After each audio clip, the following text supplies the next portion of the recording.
Welcome, Class 10th, Chapter 7 First Freedom Struggle of 1857. Next topic 7.5 Importance of First Freedom Struggle and its features. Though the first struggle for freedom failed, it proved to be a milestone and had far reaching impact, which became a source of inspiration in the history of freedom struggle for the Indians. This shook the very foundation of British rule in India. जो first freedom struggle हुआ था वो fail हुआ था, revolt ज़रूर fail हुआ था, पर इससे क्या हुआ था आगे जो है बहुत सारे एक तरह से इंस्पिरेशन का काम किया था। ठीक है।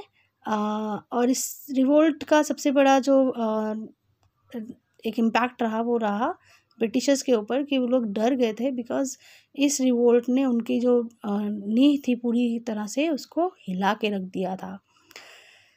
The revolt was eventually crushed by the Governor General Lord Canning, but it dealt a severe blow to them. जो ये रिवोल्ट था इसको पूरी तरह से जो ख़त्म किया गया था वो किया गया था by governor general lord Canning and इससे काफ़ी वो लोग डर गए थे। ठीक है। इस consequently British government had to introduce many administrative changes. These changes brought about many transformations in the Indian society, economy and governance. अब इसका रिज़ल्ट क्या हुआ कि ब्रिटिश गवर्नमेंट ने काफ़ी सारे एडमिनिस्ट्रेटिव चेंजेस जो थे वो इंट्रोड्यूस करे, लेके आए वो लोग। ठीक है। और इन चेंजेस से काफ़ी सारे और जो चेंजेस होते हैं वो किए गए इंडियन सोसाइटी में, इकोनॉमी में एंड गवर्नेंस में। ठीक है। तो पहला जो इसमें जो चेंज आया था और उसमें क्या डिक्लेरेशन दिया था उन्होंने, the very first change was a declaration was passed in 1858 in British parliament according to which the right to rule was transferred to British government from East India company. जो rule था वो पहले British east India company के पास था, अब वो rule जो है वो सीधा किसके पास आ गया, गवर्नमेंट के पास। ब्रिटिश गवर्नमेंट अब इंडिया पे रूल करेगा। Second point is after 1858 there was restructuring of army. Since British government had lost faith in Indian soldiers, all important posts in army were given to British officers. More number of European soldiers were inducted. British restructured the Indian army with the policy of divide and rule. अब यहाँ पे क्या हुआ, जब ये declaration पास हुआ उसके बाद चेंजेस किए गए। ठीक है। सिस्टम ऑफ गवर्नमेंट में। ठीक है। जो कि आर्मी के हुआ क्या था कि मंगल पांडे जो थे उन्होंने रिवोल्ट किया था एक तरह से, मतलब उन्होंने जो कार्ट्रिजेस थे जिसको मुंह से खोला जाना था, जिसके ऊपर पिग का फैट लगा होता था या काऊ का फैट लगा होता था। ठीक है। उसके खिलाफ उन्होंने बोला था कि मैं ये काम नहीं करूँगा, और जब उनको ब्रिटिश ऑफिसर ने इंसिस्ट किया था तो उन्होंने उन ब्रिटिश ऑफिसर को मार दिया था। तो अब यहाँ पे जो सोल्जर्स थे उन्होंने रिवोल्ट किया था, और एक रीज़न था कि जो अब इंडियन सोल्जर्स थे उनको ब्रिटिश गवर्नमेंट में एक तरह से जो ऊंचे पद हैं वो नहीं दिए जा रहे थे। वो ये फैसला कर लिया गया था, उन्होंने फैसला कर लिया था। ठीक है। और जितने भी जो ऊंचे पद हैं जो वो दिए जाएंगे सिर्फ ब्रिटिश सोल्जर्स को, ब्रिटिश ऑफिसर्स को। ठीक है। और उन्होंने जो पॉलिसी ऑप्ट करी यहाँ पे डिवाइड एंड रूल पॉलिसी, जो बहुत आगे तक भी जाएगी।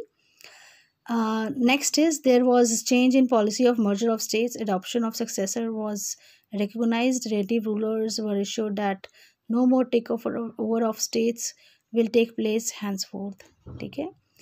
अब यहाँ पे मर्जर ऑफ स्टेट्स की जो पॉलिसी जो ऑप्ट की थी पहले, ठीक है, वो ख़त्म कर दी गई। डॉक्ट्रिन ऑफ लैप्स, ठीक है, एडॉप्शन ऑफ सक्सेसर, ये एक वही रीज़न था जिसके कारण रानी झांसी जो थी, लक्ष्मीबाई रानी ऑफ झांसी, उन्होंने लड़ाई करी थी ब्रिटिशर्स के ख़िलाफ़, क्योंकि उनके जो बेटे हैं उनको उन्होंने लीगल हायर नहीं माना था और उन्होंने झांसी को एक्वायर करा था, जिसके लिए रानी ने लड़ाई लड़ी थी ब्रिटिशर्स के ख़िलाफ़। ठीक है। और यहाँ पे अब उन्होंने एक डिक्लेरेशन दिया है कि अब ये जो पॉलिसी है ये इम्प्लीमेंट नहीं होगी, ठीक है। जो नेटिव रूलर्स थे, जो वहाँ के नेटिव रूलर्स जो क्या होते हैं, नेटिव एक प्लेस होती है, नेटिव प्लेस वो होती है जहाँ पे आप बॉर्न हुए हैं, जहाँ आप पैदा हुए हैं, ठीक है।